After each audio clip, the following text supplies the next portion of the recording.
Geopathic stress అంటే ఏంటి? శ్రీ గురుభ్యో నమః, శ్రీమాత్రే నమః. జియో అంటే మనకు సాధారణంగా అందరికి తెలిసిన విషయమే. జియో అంటే భూమి అని అర్థం. అవును. స్ట్రెస్ అంటే ఏంటి? ఒత్తిడి. అంటే జియోపతిక్ స్ట్రెస్ అని చెప్తున్నాం. అంటే జియోపతిక్ స్ట్రెస్ అంటే ఏంటంటే భూగర్భం నుంచి వచ్చే ఒత్తిడిని జియోపతిక్ స్ట్రెస్ అని చెప్తున్నాం. ఇది ఎలా ఏర్పడుతుంది అంటే ముఖ్యంగా చెప్పాలంటే భూమిలో నుంచి వచ్చేటటువంటి నీటి ప్రవాహమే జియోపతిక్ స్ట్రెస్. ఇది భిన్న భిన్న రకాలుగా ఉంటుందన్నమాట.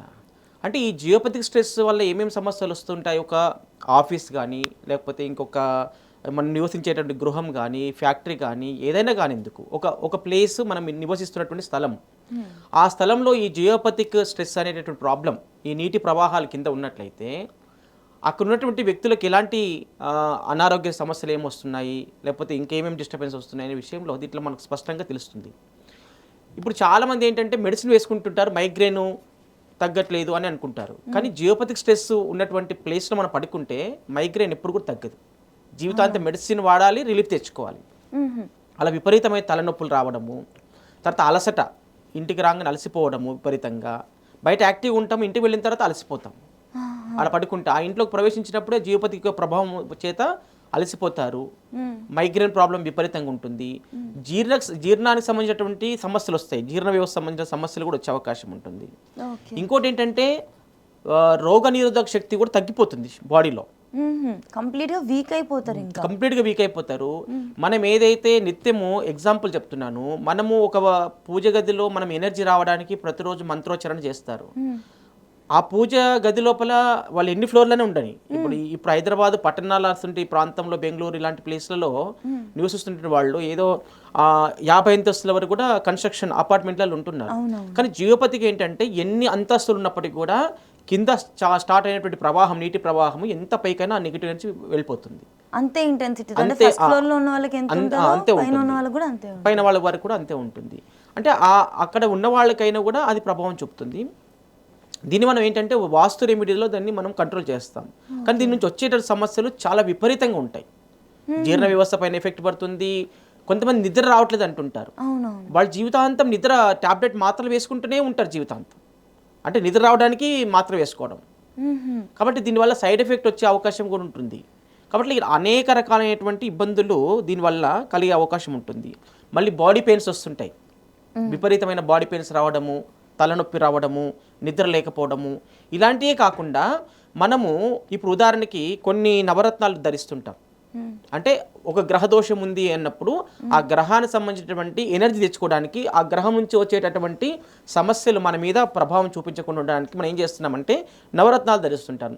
ఆ నవరత్నాలు ధరించినటువంటి వాళ్ళకు కూడా ఆ జియోపతిక్ స్ట్రెస్ మీద ఉన్నటువంటి ఆ ప్లేస్ వెళ్ళి నిలబడితే ఆ స్టోన్ కూడా పనిచేయదు. నేను ప్రాక్టికల్ ఈ మధ్య చాలా మంది చెక్ చేసి చూపించాను. ఆ స్టోన్ ఇంకా పనిచేయదు. అంటే అంత జియోపతిక్ స్ట్రెస్ అంటే మన శరీరంలో ఉన్నటువంటి ఏ ఎనర్జీ ఐటమ్, కొన్ని మాలలు వేసుకున్నా, కొన్ని రకరకాల ఎనర్జీకి సంబంధించిన బూస్టర్స్ పెట్టుకున్నా, అంటే మన బాడీకి ఎనర్జీ రావడానికి రకరకాల మాలలు, రుద్రాక్షలు ఇవన్నీ ధరిస్తున్నాం. స్ఫటిక మాలలు, కరుంగలి మాలలు, స్టోన్స్ ఇవన్నీ ధరిస్తుంటాం. మళ్ళీ పూజ కూడా చేస్తుంటాం కూర్చొని. ఆ పూజ చేస్తున్నటువంటి ప్లేస్లో జియోపతిక్ ఉంటే కూడా ఆ మంత్ర ఫలితం రాదు. మంత్ర ఫలితం రాదంటే ఇంకా అక్కడ కూర్చొని ఆ మంత్ర జపం చేస్తుంటే ఆ మంత్రం వాళ్ళకి సెట్ అవ్వదు, వాళ్ళకి ఆ ప్రభావం, ఆ యొక్క ఎనర్జీ రిజల్ట్స్ రాదు. ఆ మంత్ర జపం యొక్క శక్తి వాళ్ళకి రాదు. కాబట్టి అందుకనే పూర్వకాలం ఏంటంటే దర్భచాప వేసుకొని ఆ భూగర్భ దోషాలను అరికట్టుకోవడానికి ఇంత టెక్నాలజీ కాబట్టి దర్భచాపలు వేసుకొని ముందు పూజ చేస్తారు. ఇప్పుడు అంతెందుకు, పురోహితులు ఏదైనా జపాలు చేయించాలో, గ్రహ దోషానికి జపాలు చేయించుకోవాలనుకుంటే ముందు ఆసనం వేసుకున్న తర్వాతనే వాళ్ళు జపం చేస్తారు. ఆసనం మీద, దర్భాసనం మీద కూర్చుంటారు. ఆ దర్భాసనం ఏం చేస్తుందంటే ఆ భూమి నుంచి వచ్చేటటువంటి భూగర్భ దోషాలు ఏవైతే ఉంటే వీళ్ళకి అంటకుండా అది కాపాడుతుంది. అంత సైన్స్ మన పూర్వీకులు మనకు చెప్పారనమాట. కాబట్టి ఆ దర్భచాప వేసుకోవడం వల్ల భూమిలో ఎలాంటి నెగిటివ్ ఎనర్జీస్ అనే ఉండని, ఇన్ఫ్రారెడ్ రేసెస్ కానీ, అల్ట్రావైలెట్ రేసెస్ కానీ, లేకపోతే ఇంకా భూగర్భంలో ఉన్నటువంటి జియోపతిక్ స్ట్రెస్ కానీ ఎలాంటి ప్రభావానికి మనం లోను కామప్పుడు. అప్పుడు ఆ జపము వాళ్ళ సంకల్పం చెప్పి వాళ్ళకి పూజ చేసినట్లయితే ఆ పూజ ఫలితం వాళ్ళకు వస్తుంది. ఆ పూజ ఫలితం రావాలంటే కూడా భూగర్భ దోషాలు ఉండకూడదు. వీళ్ళు జపం చేస్తుంటే ఎలాంటి దోషాలు ఉండకూడదు, అప్పుడే వాళ్ళకి చెందుతుంది, లేకపోతే లేదు. నాకు ఒక డౌట్ అండి, ఇప్పుడు చాలా మంది అపార్ట్మెంట్స్లో ఉంటున్నారు, ఇండివిజువల్ హౌసెస్లో ఉంటున్నారు కదా. ఇప్పుడు హెడేక్, హెల్త్ ప్రాబ్లం అనుకోండి, ఎవరికి కూడా దృష్టి ఇంటి ప్రాబ్లం అన్నట్టు అనుకోరు. హెల్త్ ఇష్యూ అనే కదా భయపడతారు health issue ఫస్ట్ థింగ్. భయపడతారు, అవును. మరి ఎలా ఐడెంటిఫై చేస్తాం ఇది జియోపతిక్ స్ట్రెస్ వల్ల వస్తుంది అని చెప్పి? అంటే మనం ఇప్పుడు ఆల్రెడీ ఏంటంటే అనుభవంలో ఉన్నటువంటి ఇప్పుడు మేమైతే చాలా సంవత్సరాల నుంచి దీంట్లో సైంటిఫిక్ వాస్తు కానీ తర్వాత వైదిక వాస్తు కానీ వీటికి రెమెడీ చేస్తున్నాం చాలా మందికి. ప్రాక్టికల్గా మనము వాడే వస్తువులకు నెగిటివ్ ఎనర్జీ అని గత వీడియోలో చెప్పాను. అంటే ఇప్పుడు ఏంటంటే జియోపతిక్ స్ట్రెస్ ప్రభావం ఏంటంటే ఎలా వస్తుందంటే వాళ్ళకి ఆల్రెడీ హెల్తీగా ఉన్నటువంటి ఇప్పుడు ఒకరి ఇంట్లో అందరి ఇంట్లో తలనొప్పి మైగ్రేన్ ఉండాలని నియమం లేదు. అంటే మేము కంపేర్ చేసినప్పుడు వీళ్ళ ఇంట్లో మైగ్రేన్ ప్రాబ్లం లేదు, వీళ్ళ ఇంట్లో సమస్యలు లేవు అంటే ఆ ప్రాబ్లమ్స్ వాళ్ళ ఇంట్లో ఉండవు. ఎవరింట్లో అయితే జియోపతి ఉంటుందో వాళ్ళ ఇంట్లో ఆ సమస్యలు ఉంటాయి. అంటే ఇప్పుడు రెంట్ హౌస్ వెళ్ళినా కూడా రెంట్ హౌస్లో కూడా జియోపతిక్ స్ట్రెస్ ప్రాబ్లం ఉంటే వాళ్ళు కూడా హెడ్ఏక్ ప్రాబ్లం వస్తుంది, మైగ్రేన్ ప్రాబ్లం వస్తుంది. ఇట్లా ఏ స్థలంలో ముఖ్యంగా అది ఓన్ హౌస్ అయినా రెంట్ హౌస్ అయినా ఆ ప్రాబ్లం ఉంటే ఖచ్చితంగా వాళ్ళకి అనారోగ్య సమస్యలు వస్తాయి. ఇంకోటి ఏంటంటే మానసికమైనటువంటి ఒత్తిడికి లోనవుతారు, డిప్రెషన్కి లోనవుతారు. ఏది చేయాలనేటటువంటి ఒక ఆలోచన, మంచి ఆలోచన కూడా గుడ్ థాట్స్ రావు, మంచి ఆలోచనలు రావు. ఏది చేయాలో వాళ్ళకు అసలు అంతుపట్టదు. అట్లా మనిషిని ఒక నిర్వీర్యం చేసేస్తుంది, అంతే శక్తిహీనులను చేస్తుంది. వాళ్ళకి ఎంత టాలెంటెడ్ పర్సన్ అయినా కూడా ఆ ప్రాపర్ వేలో వాళ్ళని వెళ్ళడానికి మైండ్ సహకరించదు. సో ఇటువంటి ఒత్తిడికి గురవుతున్నప్పటికీ హెల్త్ ఇష్యూస్ ఉండి హాస్పిటల్కి వెళ్ళినా కూడా తగ్గట్లేదు అని అంటే జస్ట్ ఇన్ కేస్ ఇంటికి అది చెక్ చేయించుకుంటే ఉన్నది అని అంటే మనము ఏదైనా సొల్యూషన్ ఉంటుంది. మీరు ఎలా వెళ్ళినప్పుడు ఐడెంటిఫై చేస్తారా? అంటే ఆర్ఆర్ స్కానర్తో మనం చెక్ చేస్తాం. వాళ్ళ ఇంట్లో జియోపతి శాంపుల్ ఉంటుంది, ఆ శాంపుల్ తీసుకెళ్ళి మనం చెక్ చేసినట్లయితే ఆటోమేటిక్గా ఇక్కడ ఉందా లేదా అనేది తెలిసిపోతుంది. ఓకే, అది తెలిసినప్పుడు ఏంటంటే ప్రాపర్గా ఎక్కడ స్టార్ట్ అయింది జియోపతి స్ట్రెస్, అది ఎక్కడ ఎండ్ అవుతుందో మనకు తెలియదు. మన ఇంట్లో ఉందా లేదా ఐడెంటిఫై చేసి ఆ ఉన్నటువంటి దాన్ని మనం క్లోజ్ చేసేస్తాం. చేసినప్పుడు మళ్ళీ రీచెక్ చేసినప్పుడు వాళ్ళకి యాస్టీస్గా ఏవైతే ఎనర్జీకి సంబంధించినటువంటి వాళ్ళ శరీరంలో రత్నాలు ధరిస్తున్నారో మళ్ళీ వాళ్ళకి రీచెక్ చేస్తే అదే రెమెడీ, ఆఫ్టర్ రెమెడీ ఆ జియోపతిక్ స్ట్రెస్కి రెమెడీ చేసిన తర్వాత సేమ్ ప్లేస్ నిలబడి మళ్ళీ రీచెక్ చేస్తే మళ్ళీ యాస్టివ్ ఎనర్జీ వాళ్ళకి వచ్చేస్తుంది. ఓకే ఓకే, అలా ప్రాక్టికల్ కూడా మనం చెక్ చేసుకోవచ్చు. ఇంకొకటి అక్కడ జియోపతిక్ స్ట్రెస్ అనేది ఎప్పటి నుండో ఉన్న ప్లేస్లో వీళ్ళు ఇల్లు కట్టుకోవడం వల్ల ఏర్పడుతుందా, లేకపోతే మంచిగా ఉన్న ఇంటికి కూడా సడన్గా వచ్చే ఛాన్సెస్ ఉంటుందా? సడన్గా అనేది ఎక్కువ రాదు, స్టార్టింగ్ నుంచే ఉంటుంది.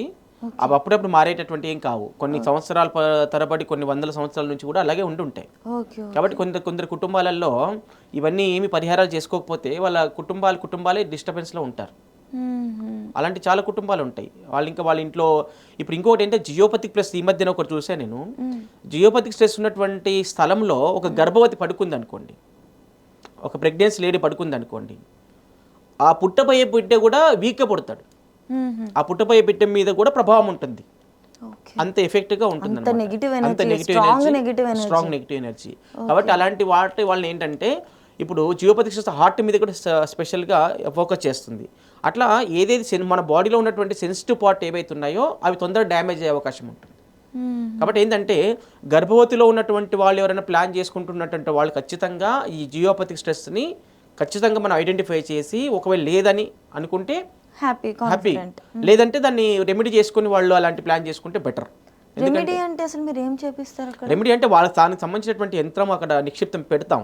ఆ యంత్రం పెట్టడం వల్ల ఆటోమేటిక్గా ఆ భూమి నుంచి వచ్చేటటువంటి ఏవైతే నెగిటివ్ వేస్ ఉన్నాయో అవన్నీ కూడా క్లోజ్ అయిపోతాయి అక్కడ యంత్రం పెట్టడం వల్ల. ఓకే, ఇది ఇండివిజువల్ హౌసెస్ కింద లేదా అపార్ట్మెంట్స్ కూడా? ఏ దానికైనా చేయొచ్చు. ఆఫీస్ కానీ, ఇండిపెండెంట్ హౌస్ కానీ, ఫ్యాక్టరీస్ కానీ, ఎక్కడ కూడా ఉండొద్దు ఈ నెగిటివ్ ఎనర్జీ. ఇది ఉండడం వల్ల చాలా డిస్టర్బెన్స్లు ఉంటాయి కదా. సో యంత్రం అనేది మనకి ఇక్కడ రెమెడీ. ఓకే ఓకే, మెయిన్గా ఈ జియోపతిక్ స్ట్రెస్ అనేది ఇంట్లో ఏ పోర్షన్లో ఎక్కువ ఉంటుందండి? అది చెప్పలేమా? పోర్షన్ అట్లా ఏమి ఉండదు. అది ఇప్పుడు ఒక 3 బెడ్రూమ్ ఫ్లాట్ ఉంది అనుకోండి ఎగ్జాంపుల్, ఒక అపార్ట్మెంట్లో. ఓకే, ఒక బెడ్రూమ్లో ఉండొచ్చు, ఒక బెడ్రూమ్లో లేకపోవచ్చు. దాని ఏరియా ఎంతవరకు స్ప్రెడ్ అయింది, ఇప్పుడు ఇక్కడ స్టార్ట్ అయింది అంటే ఎక్కడ ఎండ్ అవుతుందని మేము స్పష్టంగా చూపిస్తాం ఆర్ఆర్ స్కానర్తో. ఇక్కడ స్టార్ట్ అయింది, ఎక్కడ ఎండ్ అయిపోయింది. కొంతమందికి ఇల్లంతా కూడా ఉంటుంది. ఓకే, కొంతమందికి ఇక మన భూమి విషయం కాబట్టి కరెక్ట్ పైన ఏది ఫాలింగ్ ప్లేస్. అది ఇంకొకటి ఏంటంటే ఎన్ని కిలోమీటర్ల నుంచి ఎన్ని కిలోమీటర్ల వరకు ఉంది కూడా తెలియదు. అది కిలోమీటర్ల వైజ్ కూడా ఉంటుంది, కొన్ని మీటర్లు కూడా ఉంటుంది. కాబట్టి ఎక్కడ నుంచి స్టార్ట్ అయింది, ఎక్కడ నుంచి ఎండ్ అయింది మనకు తెలియదు. మన ఇంట్లో ఉందా లేదా అది చెక్ చేసుకుని దానికి పరిహారం చేసుకోవాలి. అండ్ ఆ యంత్రం ఒకసారి పెట్టించుకున్నాం అనుకోండి, లైఫ్ టైం ఉంటుంది. లైఫ్ టైం దానికి మధ్యలో మళ్ళీ పూజలు చేయాలి అవన్నీ ఏం అవసరం ఉండవు. ఏం అవసరం, ఒకసారి పెట్టేసి ఆ జియోపతి స్ట్రెస్ ఎప్పుడు కంట్రోల్లోనే ఉంటుంది. ఆ ఇంట్లో ఉన్నటువంటి వాళ్ళకి ఎలాంటి తలనొప్పి కానీ లేకపోతే తర్వాత హెల్త్ ప్రాబ్లమ్స్ ఎలాంటి రావడానికి అవకాశం ఉండదు. దీనివల్ల క్యాన్సర్లు వచ్చే అవకాశం కూడా ఉంది. చాలా మందికి కూడా నేను ప్రాపర్గా చూసినటువంటి వాళ్ళు కొన్ని కంట్రీస్లో, వేరే కంట్రీస్లో కూడా జియోపతి స్ట్రెస్ మీద కొన్ని సంవత్సరాల పాటు ఎవరైతే ఉంటున్నారో వాళ్ళకి క్యాన్సర్ అటాక్ అవుతుంది. అంటే ఇది ఒకటే కారణం కాదు, అదొక కారణము. వాళ్ళ ఫుడ్ హ్యాబిట్స్, వాళ్ళు రకరకాల పద్ధతులతో ఉంటారు కాబట్టి వాటన్నిటిని బేస్ చేసుకుని అలాంటి వాళ్ళకి ఇంకా తొందరగా ఎఫెక్ట్ అయ్యే అవకాశం ఉంటుంది. అసలు భూమి నుంచి దోషాలు రావడం, భూమి నుంచి నెగిటివ్ ఎనర్జీ రావడం అంటే ఏంటన్నట్టు, ఎందుకు వస్తుంది అలాగా? అంటే నీటి ప్రవాహం యొక్క ఒత్తిడి రకరకాలుగా ఉంటుంది, భిన్న భిన్నాలుగా ఉంటుంది. ఆ లేయర్స్ని బట్టి ఒక్కొక్క దగ్గర ఎక్కువ పవర్ ఉంటుంది, ఒక దగ్గర తక్కువ పవర్ ఉంటుంది. అది ఎంత పవర్ ఉన్నా నెగిటివ్నే. కాబట్టి ఆ భూమి నుంచి వచ్చేటటువంటి భూమి ఏంటంటే ఏదైనా ఒక వ్యక్తి ఉన్నాడు అనుకోండి, మంచి గుణాలు ఉంటాయి, చెడు గుణాలు కూడా ఉంటాయి కదా. అలాగే భూమి అనేటటువంటిది కూడా మనకి నివాసానికి యోగ్యత ఉన్నప్పటికీ కూడా భూమిలో నుంచి ఒక వ్యక్తి మంచి గుణాలు ఉంటాయి, ఆ మంచి గుణాల ద్వారా ఆ మంచి పనులను మనం చేయించుకోవాలి. చెడు గుణాలు అంటే వదిలిపెట్టాలి. అలాగే భూమి లక్షణాలు కూడా మన వాస్తుశాస్త్ర ప్రకారంగా, విశ్వకర్మ వాస్తు శాస్త్ర ప్రకారంగా ఏంటంటే భూమి యొక్క లక్షణం ఒక చాప్టర్ ఉంది దాంట్లో. అంటే భూమి యొక్క లక్షణం అంటే ఇది ఏ వ్యక్తులకు యోగ్యమైనటువంటిది, ఏ వ్యక్తులు నివసించాలి ఇక్కడ. అంటే బ్రాహ్మణ వృత్తి వాళ్ళు నివసిస్తే మంచిదా ఆ ప్రాంతం, లేకపోతే వైశ్య వ్యాపారాలు నివసిస్తే మంచిదా, లేకపోతే ఇతర కర్మచార పనులు చేసే వాళ్ళు నివసించే మంచిదా, క్షత్రులు నివసించే మంచిదా అని చెప్పేసి విశ్వకర్మ ప్రకాశన గ్రంథములో ఆ భూమి యొక్క లక్షణాన్ని బట్టి, దాని యొక్క రంగు, రూపు, రుచి అన్నిటిని బట్టి దాన్ని బేస్ చేసి పూర్వకాలం చేసేవాళ్ళు. కానీ ఈ రోజుల్లో ఆ భూమి యొక్క రంగు ఏంటి, రుచి ఏంటి, లక్షణం ఏంటి అని వెతుకుంటే మనకి భూమి దొరకదు, ఎక్కడ ఉండలేము. కాబట్టి అవన్నీ కాకుండా ఉన్న దాంట్లో మనము ఎలాంటి దోషాలు లేకుండా మనం చెక్ చేసుకొని దాన్ని నివాసయోగ్యంగా మార్చుకోవాలి. ఆ గృహాన్ని నివాసయోగ్యంగా మార్చుకోవడానికి ప్రయత్నం చేయాలి. అండ్ మన చేతిలో సొల్యూషన్ కూడా ఉన్నప్పుడు కాబట్టి ఎక్కువ ఇంకా ఆలోచించడం లేదు, హ్యాపీగా చెక్ చేయించుకొని ఉంది అంటే రెమెడీ, లేదు అంటే అట్లీస్ట్ అమ్మయ్య ఏమీ లేదని దానిపైన భయమైనా ఉండకుండా. కరెక్ట్, భయం ఉండకుండా. ఓకే. మీరు చాలా కేసెస్ దీనిపైన హ్యాండిల్ చేసి, థౌజండ్స్ ఆఫ్ కేసెస్ చాలా దేశ విదేశాల్లో, మన కంట్రీలో కాకుండా అదర్ కంట్రీస్లో కూడా ఎక్కడైనా పంచభూతాలు, నవగ్రహాలు, దోషాలు ప్రతి చోట ఒకటే ఉంటాయి. మీరు ఇంతవరకు డీల్ చేసిన దానిలో ఏంటి అసలు మరి ఇంత క్యాన్సర్ కూడా తగ్గిన వాళ్ళు ఉన్నారు. హైదరాబాద్లో క్యాన్సర్ తగ్గిన వాళ్ళు కూడా ఉన్నారు. నేను చేసిన వాళ్ళకి క్యాన్సర్ కేసెస్ కూడా తగ్గినాయి కొంతవరకు. అంటే ప్రారంభం బిగినింగ్ స్టేజ్ ఉన్న వాళ్ళకి మాత్రం తగ్గుతాయి. మరి మొత్తానికి వాళ్ళు 4th స్టేజ్ 3rd స్టేజ్ ఉన్న వాళ్ళు మనం ఏం చేయలేము, దానికి ఆల్రెడీ స్ప్రెడ్ అయి ఉంటుంది బాడీలో, కాబట్టి దానికి ఏం చేయలేము. దానికి సంబంధించినటువంటి గ్రహ దోషాన్ని వాళ్ళ ఇంట్లో వాస్తు దోషాలు సెట్ చేస్తే వాళ్ళు హెల్తీగా ఉన్నట్లే. వాళ్ళు ఇంకా లక్షలు పెట్టేసి హెల్త్ ఇన్సూరెన్స్ చేసుకోవడం అవసరం లేదు. ఇప్పుడు యాక్సిడెంట్ అవుతుంది, యాక్సిడెంట్ ఎందుకు అవుతుందో వాళ్ళకి తెలియదు. వాళ్ళ గ్రహదోషం వల్ల అయిందా, లేకపోతే ఇంట్లో యాక్సిడెంట్ ప్రాబ్లం ఉంటే అయిందా. ఒక్కొక్కసారి మన ఇంట్లో గృహంలో ఏంటంటే సౌత్ వెస్ట్ ప్రాబ్లం ఉంటే కూడా యాక్సిడెంట్స్ అవుతాయి, స్థిరత్వం ఉండదు. అలాంటి ప్రాబ్లమ్స్ కూడా మనకేంటంటే హెల్త్ ఇన్సూరెన్స్ అంటే కూడా ఇందులో అన్ని కలిసి వస్తున్నాయి, అన్ని ఇన్సూరెన్స్లు కలిసి వస్తున్నాయి. మన జీవితానికి కావాల్సినటువంటి ప్రతిదీ కూడా సపోర్ట్గా ఉండడానికి వాస్తు జ్యోతిష్యం అనేది ఎంతో ఉపయోగపడుతుంది. సో ఇది వెరీ డీప్ సబ్జెక్ట్. అవును. ఇంకోటి ఏంటంటే ఇప్పుడు మామూలుగా ఏదో ప్రమాదాలు జరుగుతాయి, యాక్సిడెంట్స్ జరుగుతాయని చెప్పేసి హెల్త్ ఇన్సూరెన్స్ తీసుకుంటున్నాం, ఏదో జరిగినప్పుడు మనకు ఉపయోగపడుతుంది అని. అవన్నీ జరగకుండా ఉండడానికి ముందే మనము వాస్తులో ఉన్నటువంటి భూగర్భ దోషాలను సెట్ చేసి ఎలాంటి అనారోగ్య సమస్యలు రావు కదా, అది ఎందుకు ఆలోచించట్లేదు? ఇప్పుడు ప్రతి నెల లక్షలు పెట్టేసి హెల్త్ ఇన్సూరెన్స్ తీసుకొని డబ్బులు కడుతున్నారు, కోట్ల రూపాయలు. అది అవసరమే, కానీ దానికంటే ముందు అవన్నీ జరగకుండా హెల్తీగా ఉండాలంటే ముందు వాస్తు రెమెడీ అనేది ఇంపార్టెంట్. వాస్తు రెమెడీ అంటే వాస్తు రెమెడీ ఏమేమి వస్తుంది? ఫైనాన్షియల్ ప్రాబ్లం వస్తుంది, కోర్టు ప్రాబ్లమ్స్ వస్తుంది, యాక్సిడెంట్ ప్రాబ్లం వస్తుంది, ఫ్యామిలీ ప్రాబ్లమ్స్ వస్తుంది, మ్యారేజ్ ప్రాబ్లం వస్తుంది. ప్రతి ప్రాబ్లం సొల్యూషన్ దొరుకుతుంది దాంట్లో. నీకు జాబ్ లేకపోతే వస్తుంది, వ్యాపారం వృద్ధి లేకపోతే వస్తుంది. ఇవన్నిటికీ ప్రాబ్లం ఏంటంటే మనము నివసిస్తున్నటువంటి గృహము, గ్రహస్థితులు, మన ఫ్యాక్టరీ, మన ఆఫీసు, వీటన్నిటికీ కూడా సంబంధం ఉంటుంది, ఇంటర్లింక్ ఉంటుంది.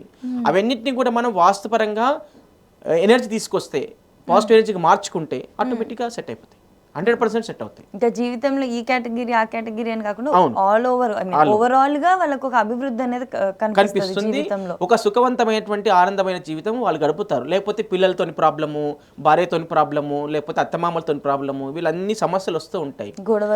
గొడవలు రావడానికి కూడా వాస్తు దోషంలో ప్రధాన కారణం ఉంటుంది, గ్రహ దోషాల కారణం ఉంటుంది. ఇవన్నీ కూడా అందరికీ మనము గుర్తించలేకపోతున్నారు. కాబట్టి ఇవన్నీ ఏంటంటే ఇవన్నీ ఓవరాల్ గా చేసుకున్న తర్వాత వచ్చిందంటే అది కర్మ అనుకోవాలి. ఇవన్నీ ప్రాబ్లమ్స్ ఉన్నాయా లేవా నువ్వు చూయించుకోకుండా, ఐడెంటిఫై చేయకుండా, పరిహారం చేసుకోకుండా నా కర్మ ఇంతే ఉందని చెప్పి అనుకోవడం తప్పే. అవునవును. ఎందుకంటే ఇవన్నీ చేయించుకున్న తర్వాత కూడా నీకు ఇంకా ప్రాబ్లం ఉంది ప్రాపర్గా ఇంకా అనిపిస్తుంది అన్నప్పుడు అది కర్మఫలం కూడా ఉంటుంది. గత జన్మలో చేసినటువంటి పాపాలు పుణ్యాలు ఉంటాయి కదా, అవి ఏవైతున్నాయో ఇప్పుడు అనుభవిస్తున్నామేమో, మేము వాస్తు పరిహారం చేసుకున్నాము, శాస్త్రి గారి దగ్గర వెళ్ళి గ్రహాలు ఎప్పటికప్పుడు అప్డేట్ చేసుకుంటున్నాము అని అనుకోవచ్చు. అనుకున్నప్పటికీ కూడా ఇంకా ఉన్నాయి సమస్యలు. అది ఇంకా దైవాధీనం, మనం ఏం చేయలేం. దాన్ని ఏ ఆస్ట్రాలజర్ కూడా ఏం చేయలేడు. చేస్తున్నారా? ఏం చేయలేం. అంటే వీళ్ళకి శాస్త్ర పరిజ్ఞానం ఎంత ఉందో అంతవరకు వాళ్ళకి రెమెడీ ఇవ్వగలుగుతారు, కానీ మిగతాదంతా దైవానికి వదిలిపెట్టాల్సింది. కాబట్టి అలాంటి ఎనర్జీ తీసుకోవడానికి మనం అన్ని విధాలుగా సైంటిఫిక్గా, వైదిక పరంగా, ప్లాన్ ప్రకారంగా భూగర్భ దోషాలు అన్నీ కూడా చేయడానికి అవకాశం దీంట్లో ఉంది. డెఫినెట్లీ అండి, చాలా డీటెయిల్డ్గా చెప్పారు. జియోపతిక్ స్ట్రెస్ అంటే ఏంటి అనేది ఎప్పటి నుంచో డౌట్ ఉండే, బట్ ఈ రోజు అయితే ఫుల్ క్లారిటీ వచ్చేసింది. థ్యాంక్ యూ సో మచ్ అండి, ధన్యవాదాలు.